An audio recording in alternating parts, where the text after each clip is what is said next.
So the question is cardio sabotaging your results? Is it possible to have too much spin, too much recumbent bike? Are you running too often? These are very interesting questions because depending on what stage you are of life, cardio could actually be ruining or preventing you from seeing the results that you're hoping to find. Now, throughout this video, I'm going to give you clear, very specific reasoning why it's very possible cardio is sabotaging your results. Now, we've been doing this for over 20 years and we work specifically for women over 40 in particular. So if that's you, be sure to tune in and make sure you hit the subscribe button and the notification button so you know exactly when our next video is coming out. It's important to understand that every workout triggers a cortisol response. So this is that stress hormone that many know about, but we're gonna dive deeper here to help you understand what cardio could be doing along with other lifestyle areas that need to be worked on for you to actually see the results that you're hoping for. While you start working out, that cortisol trigger response is increased. So your body starts to ignite the cortisol, which is a good thing. That will help actually fuel your workout. The problem here is that after your workout, that cortisol should go back down and reduce or release. The problem here is that because of our lifestyles in general are so high stress, that cortisol doesn't tend to come back down, it just stays elevated. So you may have a stressful workplace. So let's say you're working out and that cortisol level increases. And then you go to a job and your cortisol level continues to stay heightened, or it can continue to increase even more. Or it could be you're going to your workout in the afternoon. So you're going to your workout, you're doing a bunch of cardio, increases cortisol, and then you go back to work, elevated cortisol levels. Or you hit the gym and you do a bunch of cardio, or you do your Zumba class or your spin class, and then you're going home to a very stressful environment, whether that's spouse, kids, etc. No judgment. What I'm saying here is that your body, with the elevated cortisol spikes, doesn't have a chance to relax. So your body is constantly in that fight or flight state, which means your body holds on to everything. Your body holds on to the body fat that it's accumulated because it's in that flight or fight state instead of the relaxed state of being with relaxed cortisol levels, which is what your body actually needs. So as we continue to go through the day, we start off with maybe a long cardio session to get your blood flowing and you feel like you're doing everything right. You feel like you're doing what you're supposed to be doing. Long extended times of cardio increase the cortisol levels, and it'll stay there if you don't put your body in a relaxed state.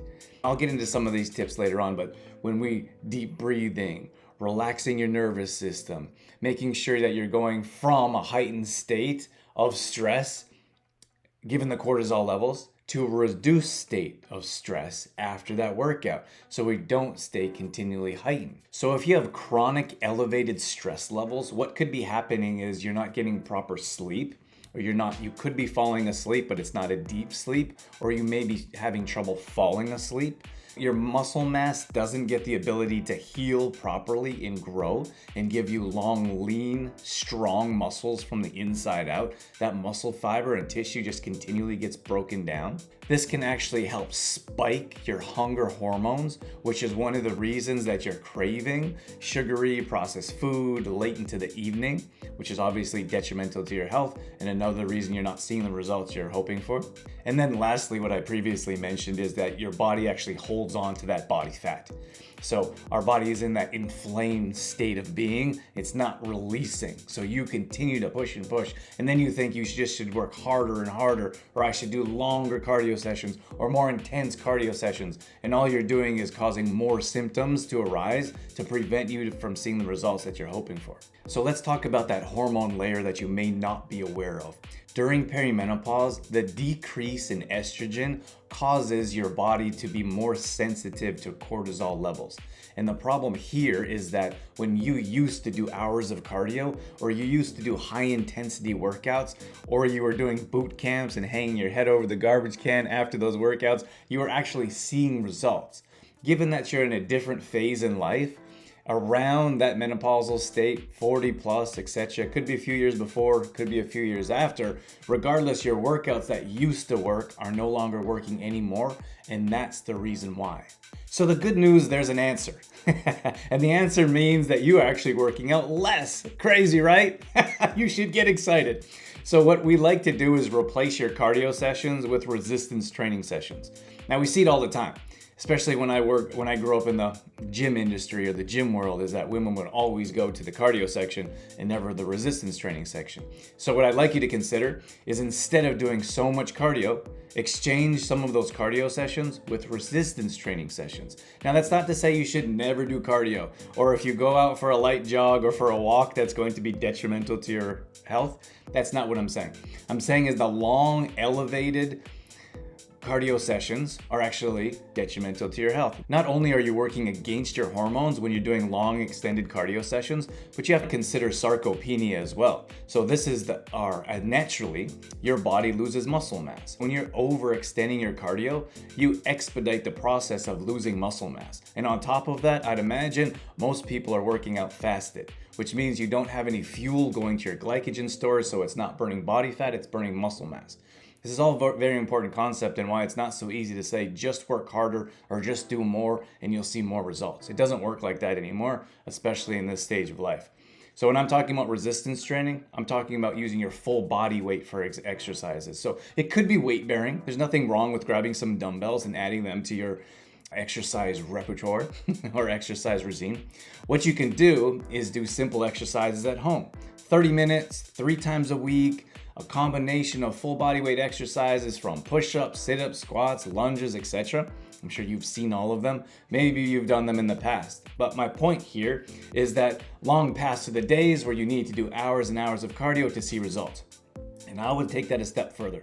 I would say the hours and hours of cardio are actually preventing you from seeing the results that you're hoping for. So instead of doing the hours of cardio, crunch that down. The biggest part here, the biggest challenge for you is going to be the mindset of thinking or believing that I don't have to do hours of cardio to actually see results. Just give it a try. I promise you it's going to be an eye-opening experience. So instead of an hour of cardio, you're going to do a 30-minute workout resistance training. And it doesn't have to be so high intensity like those old school boot camps where you feel like you're going to lose your lunch afterwards.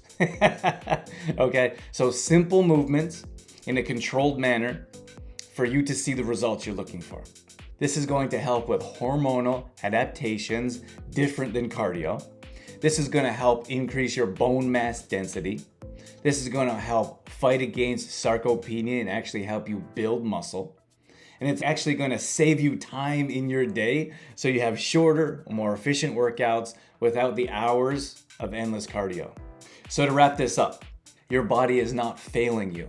Your older programming that worked years ago is working against your biology. It's time to work with your hormones instead of against your hormones. And here's the thing, is that is an eye-opening experience for women that begin working with us. Maybe for the first time in their life, they believe in themselves, that something actually works. They don't feel like the world is against them, and they don't recognize their body anymore because everything they've tried has not been working. But the truth is, everything that we've been taught has been taught around restriction of all the things that you shouldn't eat, for example. And then when it comes to restriction, is avoiding the resistance training area, those types of workouts that are actually going to show us the results that we want, instead of the overtraining, the over cardio, and the older mindset that we no longer need to keep anymore. So if you want to transition into a brand new you, it's time to have a different mindset and take different actions that will equal different results. So if you're new here, my name is Drew Tadia, founder and CEO of True Form Life. We specialize in working with women. We work 100% with women 40 plus to help them increase energy, burn body fat, and balance hormones. If you haven't yet subscribed to our channel, do that now, and make sure you hit the notification button because these videos are specific to you. So you want to be notified when we bring out the next one. I hope this video helped, and we'll look forward to seeing all of your success in the near future.